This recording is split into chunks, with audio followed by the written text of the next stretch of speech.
एक बूढ़ा आदमी कैंची आश्रम के पास ही एक झोपड़ी में बिल्कुल अकेला रहता था। उसके पास 2 गायें थी और उन्हीं का दूध बेचकर उसका खर्च चलता था। एक दिन उसने सोचा, जिंदगी तो मेरी सारी ऐसी ही गरीबी में कट गई, पर जब वो मरेगा तो उसकी क्रियाक्रम तो ठीक से नहीं हो पाएगी, फिर उसे सद्गति कैसे मिलेगी। उसके मन में एक दिन आया कि बाबा को दूध चढ़ाए। एक दिन वो बोतल में दूध भरकर आश्रम आया। वो चाहता था कि जैसे शिवलिंग पर दूध चढ़ाया जाता है वैसे ही बाबा को दूध चढ़ाए। उसने देखा कि बाबा तो भक्तों से घिरे हुए हैं।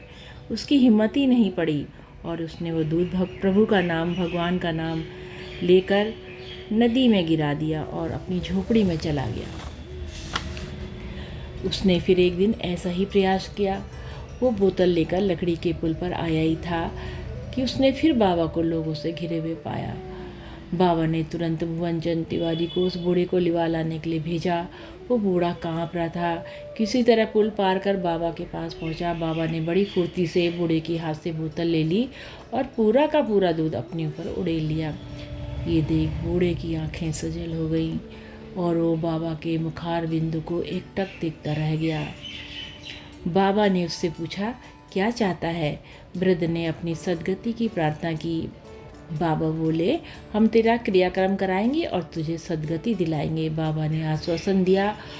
अपनी बात पक्की करने की गरज से बाबा ने उसके हाथ मिलाने को कहा, पर वह ऐसा हिम्मत न कर सका। बाबा ने तुरंत उसका हाथ अपने हाथ में लेकर अपने वादे की पुष्टि की। बाबा द्रवित होकर उस बूढ़े की दयनीय स्थिति का वर्णन करने लगे। इसकी झोपड़ी में वर्षा का पानी टपकता रहता है। इसके पास एक पिचकी थाली और फूटा लोटा है। न पहनने को कोई कपड़ा है, न ही बिछाने को कोई बिछौना है और पर्याप्त कपड़ा नहीं है। उसी समय बाबा ने वस्त्र, बिस्तर, बर्तन आदि सामग्री उसकी झोपड़ी में भिजवाई और नित्य मंदिर से उसके पास भोजन पहुंचाने का आदेश दिया। एक बार जब वो बीमार पड़ा तो बाबा ने कार से उसे रैमजी अस्पताल नैनीताल भिजवाया। उसके उपचार का सारा खर्चा वहन किया। उसकी देखभाल हरिदास बाबा करते थे।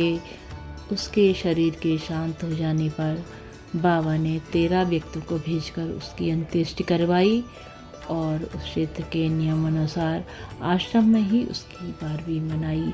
ऐसे दयालु थे बाबा। जय हो नीम करोली बाबा की सदा जय हो।